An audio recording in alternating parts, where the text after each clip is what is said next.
Welcome everyone. I'm so glad you could join me here today on this important webinar, the top risks to avoid in multifamily real estate. So if you don't know me, my name's Agostino. I've been investing in multifamily properties now for, 20 years almost, and started off doing small multifamily. Today we do big monster deals, right? We acquire B and C type assets, workforce housing for people, right? We have thousands of families that live in these assets. We do adaptive reuse and ground up development as well. We have a blind pool fund that acquires corporate backed assets. So that means monthly returns, nice and stable, great, considering the current economic situation we're in today. And the fourth line of business that we do involves media and education. So we help people just like you blow it up in the real estate game. Okay, so that's a big important thing for me, and I've helped a lot of people over the years now, and love to help them avoid making the mistakes when they're buying deals. Okay, I made my share of mistakes, and if anybody out there on Facebook tells you they've never made a mistake before, it's totally not true. Okay. People make mistakes. We're humans. We make mistakes. So the key is to avoid making those mistakes, right? And I do that by sharing the knowledge here with you today, okay? And if you get the opportunity, maybe after this, go ahead and check out our YouTube channel. There's almost 800 videos as of this cast right now, okay, where we talk about real estate. Over the span of 5-6 years, I've been putting out content, right? So check it out. There's so much out there, right, that we put out there over the years, and I share it all. It's all out there, all right, just for you. So the primary reason why I do this webinar and all these other scenarios here is I really want to expose some of the risks, all right? So today specifically, I'm going to talk about the 15 biggest risks that I see even seasoned investors get tripped up on, okay? So, but my goal is to explain what can go wrong when you take steps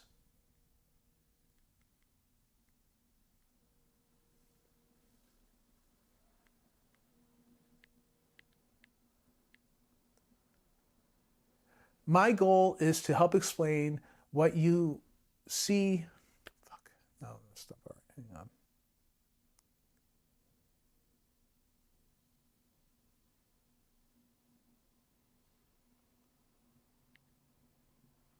My goal is to explain what can go wrong and also share with you the steps you can use to mitigate some of these risks right from the start. So I'll share with you deals that might have gone bad or other types of missteps, right? So today we're going to cover, like I said, those 15 key things. So let's go ahead and dive in to how you can really learn how to avoid these mistakes, all right? So risk number one.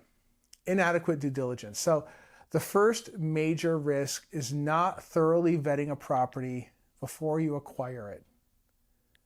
Due diligence is your opportunity to uncover any issues before you commit to buying a deal. Okay? This involves the financial, the physical, the legal, the market, understanding the complete aspect about what's going on with the deal, okay? It may be enticing to speed through due diligence, not have a care in the world. Don't worry about it. Everything will be fine, especially when you're looking at a deal and you think, oh my God, it's a great deal, that kind of thing. Inadequate vetting could lead to unpleasant surprises after you close the deal, okay? So I'll give you an example, actually. So there was an investor that I know. He bought a small apartment deal.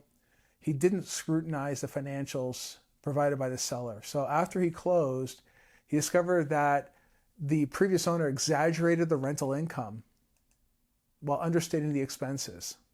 So this misrepresentation, it's a surefire way of getting into a bad deal right off the bat. So the key is understanding how deals are put together, the asset class, where it's located, typical expense ratio, for instance, right? If you see a deal and the expense ratio is 30%, I can assure you right now, it's not going to be true. There's no way. How do I say that with such certainty? Well, I've built A-class brand new stuff, and even that is at 40%. It's brand new. There's nothing that can go wrong, and that's at 40%. Very hard to believe that an asset could be a 30% expense ratio, right?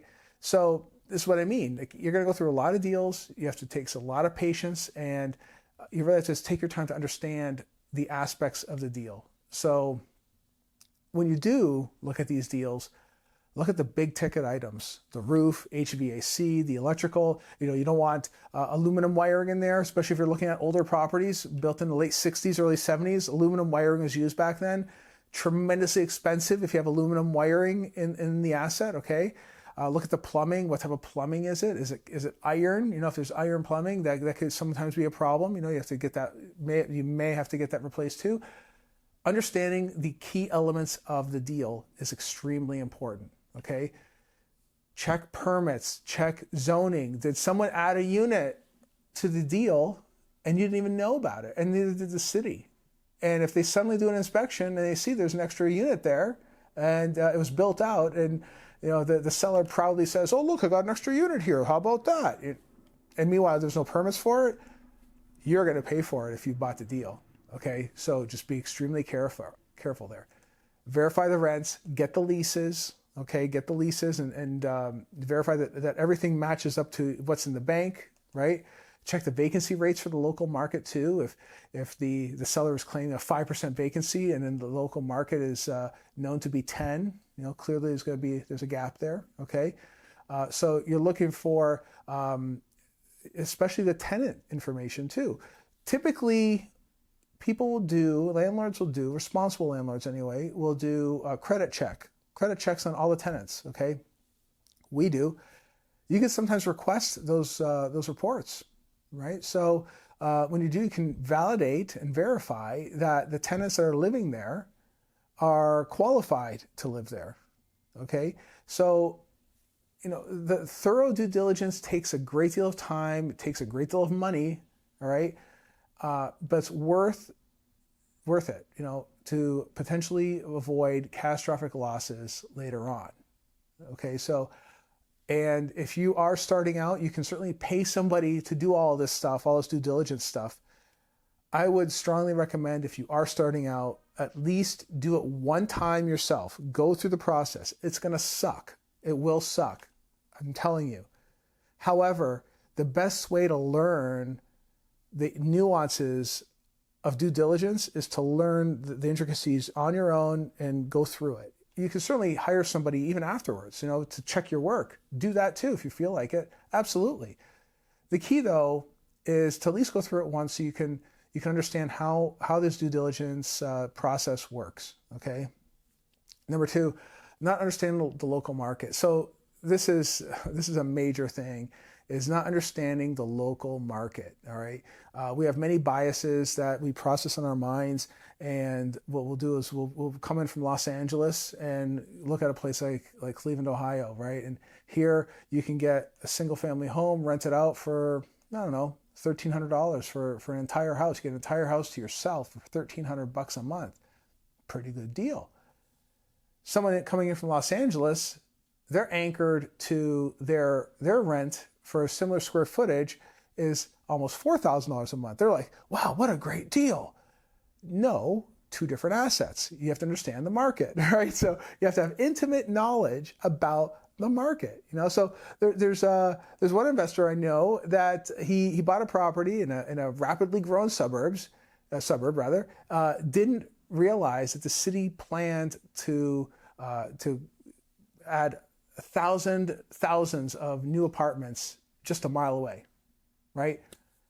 And when those came online, vacancy rose, rents decreased in the immediate term, right? Until the units get absorbed into the market, right? It becomes very, very competitive in that local market. The investor has to understand, and that's what they fail to do, the future direction of the market. and what could be done to avoid those types of mistakes. So before investing, study the macro level, the jobs, population, wage, all those things are important, super important. That's a constant no matter what market is doing, right? Understand the local nuances, the micro of what's going on too, okay? So be aware of zoning changes, new construction, what's in the pipeline, housing costs, maybe some housing costs compared to income, for instance, demographic shifts. And how do you do all that? Your local property manager, okay? Like basically what you're doing is you're partnering with a local property manager, and they're the ones that are going to be handling all your deals. So try to find one that you really get along with, and they're a predominant popular person in the market too. So they're going to be plugged in with what's going on in the market. Talk to the brokers to get a pulse of the market too. And you can identify future opportunities and risks by communicating with these folks. But ultimately, in-depth knowledge is really what you need in that market to really and truly avoid the mistakes that'll keep you out of trouble, okay? Risk number 3, unrealistic financial projections. This is a huge, huge, huge risk that I've seen. I see this over and over and over again, all right? So pro formas that are provided by the sellers, provided by the brokers, they are extremely idealized of the income and the expenses, okay? There's an investor that I advised purchasing an apartment complex where the seller's pro forma showed unlikely 10% annual growth rate over 10 years, 10% year over year over year. It's never happened, guys. That kind of stuff just doesn't happen, okay? People do this kind of stuff. You have to look at the market, and and in this case I did, and it's like local wages only support like 3 to 4% yearly increases, and even that, in my opinion, is extremely rich. I usually do a 2% increase year over year, and because I don't know what the next 3 or 4 years hold, so I ratchet it down a little bit, and I'm conservative when I come up with my underwriting. That's how I do it, right? But that difference will impair your overall returns. So this is why you have to scrutinize income and expense assumptions used in any projection that when you acquire a property, okay? Everything has to be realistic, all right? The rent increases need to be realistic. The vacancy rate, like I mentioned this a second ago here, like understand what the vacancy is in a local market, the operating expenses, the cap rate based on historic data and market condition trends. Always go conservative when you're underwriting your deals, okay? Because some of these things that people come up with is sometimes it's really, really crazy. There's something goes with expenses as well. I touched on that a second ago, and you're going to see extremely idealized expenses. 30% expense ratio, 50% expense ratio too. On an older C-class property in the Midwest, and you have boiler heat, no, you're not going to have 50% expense ratio. Sorry, not going to happen. Why would I say that? Well, I'm in the Midwest. I understand these types of assets, and I run those assets, right?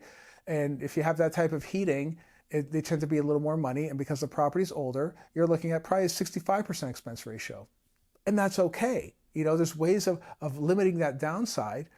But again, it has to be based in truth. And by all means, you underwrite it and you present it and you say why. Because they already know that it's not going to cash flow when they present that pro forma, right? So you can also look at doing independent third-party verification as well. Like I said a second ago too, relying on or getting a third party to help underwrite the deal. It's certainly going to cost you some money to do that, or you just get someone that's local to that market, like another syndicator perhaps. Slide some cash their way and have them look at your deal. If you don't have a relationship with them, that's another way to do it, right? But ultimately, don't depend on the numbers just on the sellers or the broker without doing your own due diligence. I like to say that pro forma is Latin for bogus numbers. I mean, it really isn't, but you get my drift, right? Do it yourself. Understand what's going on in that market, okay? Risk number 4, surprise repair costs. This means underestimating the budget needed to properly maintain or update a property. So ignoring the issues or seemingly small issues can lead to major expenses down the road, right? So I'll give you an example. There's one investor I knew, they bought an apartment complex and the roof was nearing the end of the useful life. The seller provided some, some bills for minor repairs, just said like, yeah, just did some minor repairs, but a full replacement was needed sooner than expected. So the buyer, the new buyer, had to come out of pocket $120,000. So basically $120K, and that it was a smaller deal, killed the entire profit for the entire year, all in CapEx. Okay, so how could he have avoided that? During due diligence, get a qualified roofer, examine the structural, examine the roof. Have someone come in, look at the mechanicals, look at the heating systems, the cooling systems, get estimates for any immediate repairs, budget for future CapEx. Okay, it's prudent to pad your estimates by 10 to 20%. I like to lean more 20 to 30% personally. 10 to 20% might be okay for most people. Okay, I like to cushion it a lot. And you want to be fully aware and prepared for any repairs or upgrades that you might need. Another thing is if you do need there's a bunch of deferred maintenance and you have to get that money in, like you have to do on day one, you have to really start doing those repairs. That has to become part of your raise if you are raising money for the deal. Do not rely on NOI or cash flow to float or fund the repairs. You raise all that money up front, day one, and do all the repairs immediately after taking it over.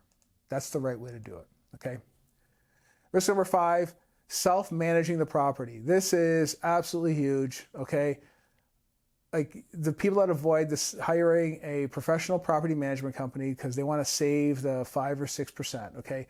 On-site property management is extremely hard work. It requires special skill set. You have to have knowledge of the law. You have to understand how to underwrite tenants. You have to understand how to process the payments, all these sorts of things. It's a job in itself. It's a whole group of people that specialize in doing that very thing, right? And if you don't do it on a regular basis, it's extremely tricky. And here's another example, right? An investor I know purchased a small apartment complex and he wanted to manage it himself, right? He wanted to save on the fees. And issues kept piling up and piling up. He had plumbing leaks and bookkeeping errors, and he had online listings that didn't go anywhere. It looked really, really bad. You had tenants complaining, and you have all kinds of issues. And even though he spent so many hours on site trying to make it better, none of it helped. None of it helped. In the end, the headaches were not worth the small amount of money he was trying to save. So what do? Vet out good property managers at the very, very, very beginning. Before you even look at the property, you're talking to property managers in your target market, okay? You're looking for the experience dealing with similar types of assets. And what I mean is like there's some property managers that specialize in doing workforce housing. There's some property managers that specialize doing an A-class assets. There's some property managers that do D-class assets. All different kinds of property managers. I personally like to work with property management companies that have a good reputation. They're known in the market. They have relationships with the top brokers, right? So if there's a deal coming their way, they're going to know about it and they can send it my way too, right? So and there's a relationship there, right? You're part of the community. They can introduce you into the community. So you have to make sure they have a strong support system outside of the organization and a strong support system inside the organization too, okay? Paying a bit more for experienced property manager is totally worthwhile because it's going to save you on losses and lawsuits down the road. Really what it comes down to. They maintain the property, they'll make sure the accounting is right, they'll take care of any evictions that might come up, and they probably will come up, right?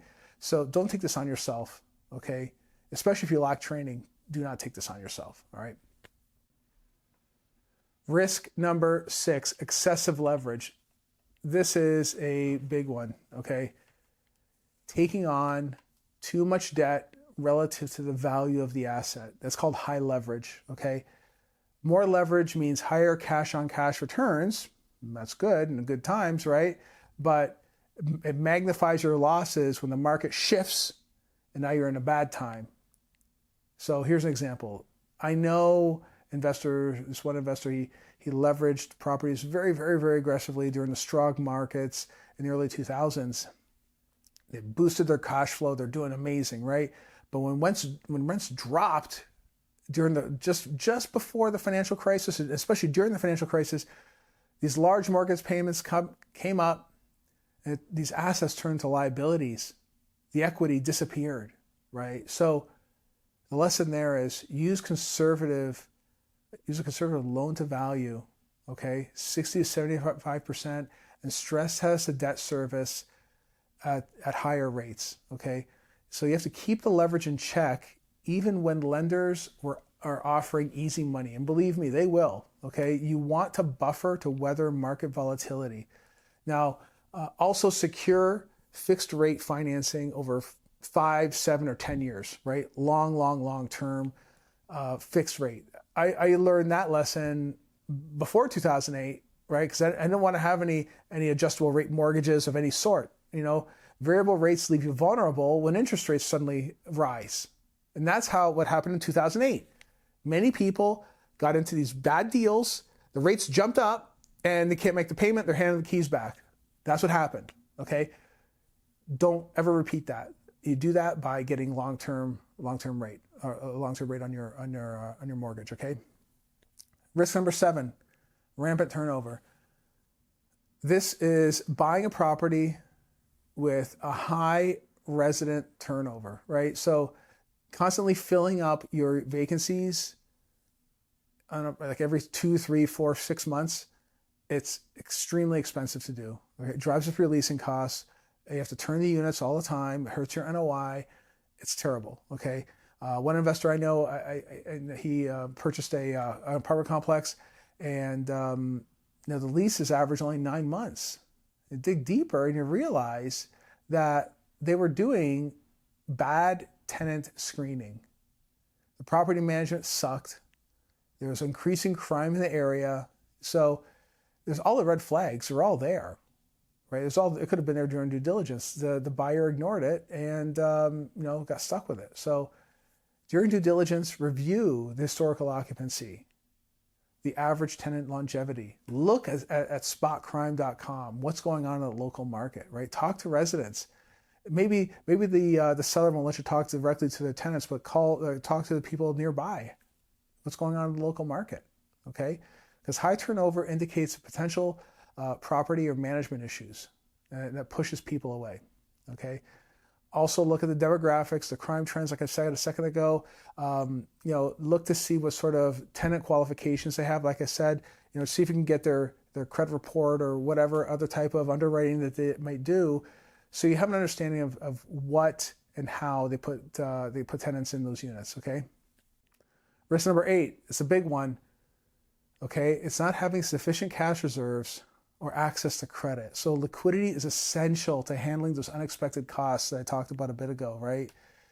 It's gonna slow you down. It's gonna cause massive disruptions to your cash flow. So making sure you have enough cash available is important. So and there's one investor I know that they put their entire capital stack. That's the money that you either get through debt or equity, right?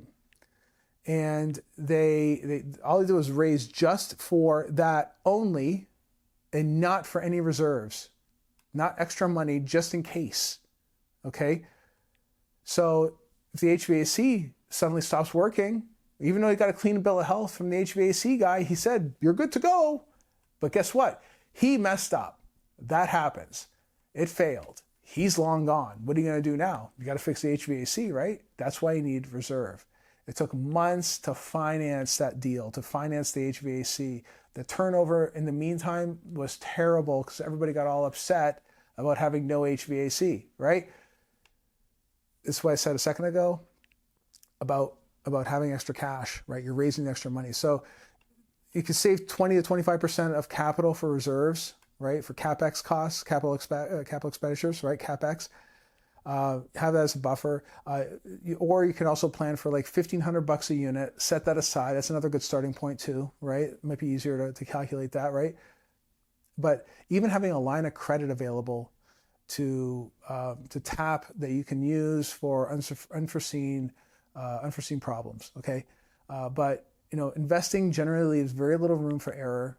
So having those adequate reserves will provide you some flexibility to get through it, all right?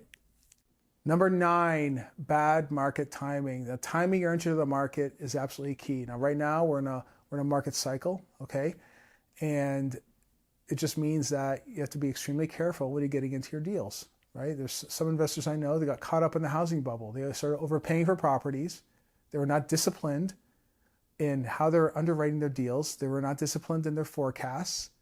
And they got all caught up in how fast the housing prices were jumping, right? How fast the rents were jumping. The valuations are going crazy, right? And it's those times you have to be extremely wary, because when the recession hit back in 2008, the rents plummeted, the vacancies spiked, residents lost their jobs, they ended up having to go move back home or move in with friends. It took years for these people to recover. It took them a while to get their equity out of that deal, and it was some serious pain. So before investing, understand where you are in the broader market cycle in the local market, okay? Look at the recent sales, look at the cap rate trends. In higher priced late cycle markets, take a more cautious approach and be conservative with your underwriting, okay? Use less leverage. In cooler markets with more room to run, be ready to weather the near-term volatility, okay? Perfect market timing is I think it's impossible, honestly. I think if you maintain discipline and diligence in any market cycle, and you're very careful what you're doing, you can avoid buying at the peak, okay? Discipline and disciplines, completely essential when you're putting deals together, all right? Verse number 10, deferred maintenance. So a real big part here is understanding what needs to be repaired, when does it need to be repaired and why, right? Small issues can sometimes become major expenses if they're left unresolved. One investor I know, he bought an older building and had all these HVAC units and water heaters that were due for replacement. Wanted to save on the rehab costs, and the investor deferred this capital intensive work, just let it go. And next thing you know, started failing, right? Started blowing up. Next thing you know, you have a bunch of, again, upset tenants. Now you have to deal with that. You got to put them up at hotels and whatnot. It's expensive.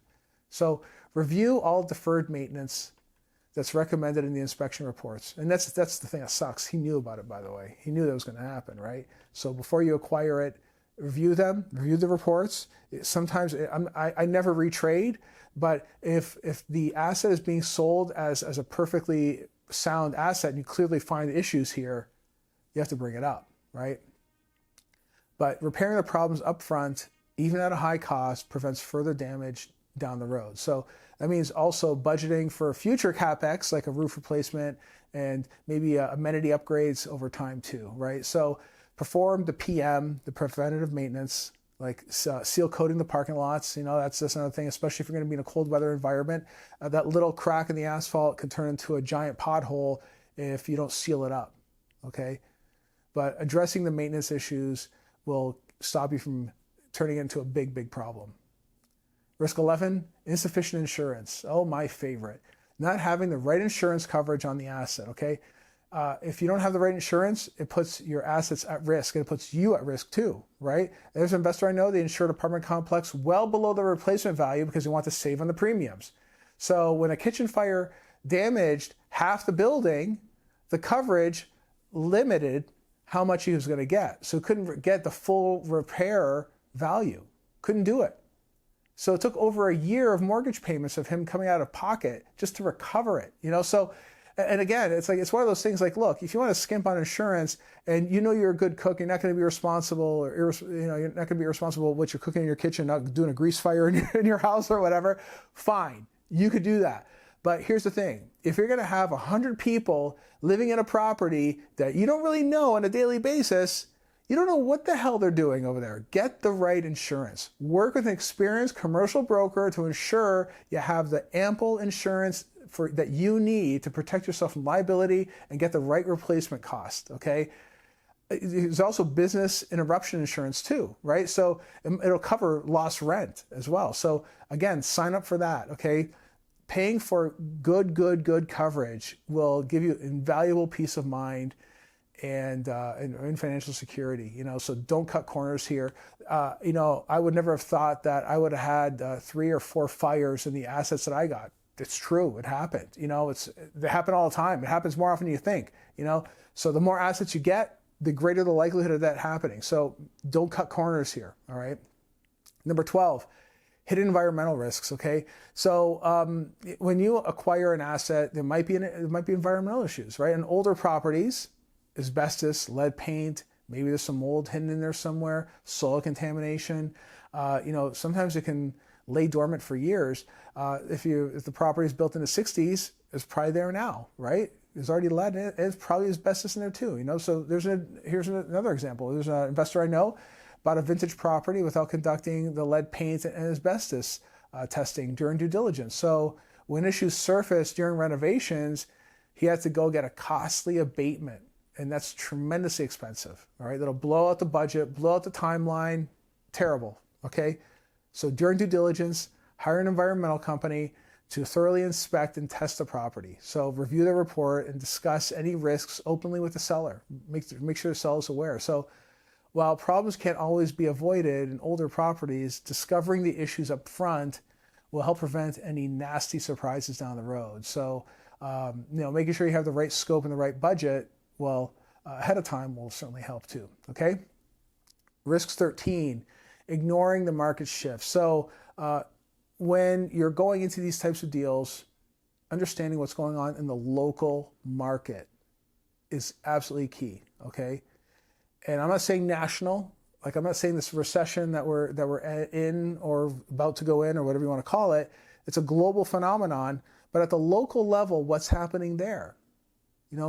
Market forces impact the local market different, so staying in tune with what's going on in the market, doing consistent research is crucial to spot the trends appropriately. So there's an investor I know that was slow to recognize the demand of downtown luxury rentals from young professionals, right? So by overlooking this demographic trend, the investor missed out on a chance to reposition a struggling suburban property that he had and, just missed out on it. Could have made a killing on that deal, right? So stay on top of the market news, set Google alerts, totally free to do that, right, for the local market. Check in quarterly with brokers and property managers to hear about leasing activities and rent movement too. So if you see cranes in the air, you see construction happening, you check for permits at the city hall, you see that, it's a good sign, so understand what's going on in the local market. Maybe you can be part of it, okay? But whatever it is, understand what's going on in the local market, and you may have to adapt your investment strategy to capture new opportunities, okay? So just keep your eyes open. 14, making emotional decisions. So this is a big one right here. You get either afraid or excited, or whatever the case may be, it'll cloud your judgment from underwriting a deal. So setting a strategy and is important, and sticking to your principles is going to be a big thing instead of relying on emotion, okay? So there's some investors I know that got caught up in the housing bubble euphoria back in 2008 again, and they were buying properties at any price. There's some gurus even recently, it doesn't matter how much it is, just buy it. Stupid, don't do that, that's dumb, okay? Because if assets can go up, assets can lose value too, okay? Ignoring the warning signs proved disastrous for these people when the market crashed, all right? Again, conservative underwriting. Run the numbers conservatively. Stick to your disciplined approach, your disciplined underwriting, all right? Avoid being influenced by market exuberance or panic, right? Patience and perspective is what's needed when you're looking at these types of deals, okay? And risk number 15, going it alone. The final risk here is trying to navigate multifamily without an experienced mentor or partner, right? It's a complex thing to do to buy a deal, especially a big one, So we coach people on a weekly basis. We have a 50-week mastermind, and we help people get into deals, right? So I would strongly recommend, if you're interested in doing this, getting into this game, and you made it this far already, hopefully you're seeing value in this. First of all, go to themultifamilyadvantage.com. Check out what we got on there, okay? I think it'll be tremendously helpful for you. Secondly, go to the YouTube channel, give me a subscribe, give me a like, okay? If you're watching this after the recording here, please do, all right? The key is assemble a team of trusted experts. And when you're in a program like the Accelerator or the Advantage program, we give you the tools that you need so you can build a team of lawyers, property managers, brokers, accountants, everything. Everything that you need, we help you get there. Okay, so you have to pay up front for their counsel, but it's going to save you a ton of money in the long run. Okay, and like I said, masterminding with great people is going to save you tremendous amounts of money and time. Okay, so I hope this overview was very helpful for you for the top 15 risks of multifamily real estate, all right, to help you potentially avoid the pitfalls, okay? So certainly there's a lot to it here, but again, you made it this far, give me some love, all right? Give me a subscribe, all right? So if you're looking to get started in multifamily, themultifamilyadvantage.com, check it out, okay? So I'm really big on trying to help people. That's why if you don't want to go there, you want to check out the free stuff on YouTube, go at it. We got almost 800 videos there, long form content that really helps you sharpen your real estate game. All right, guys. Thank you so much for tuning in, and I will see you next time. All right, take care.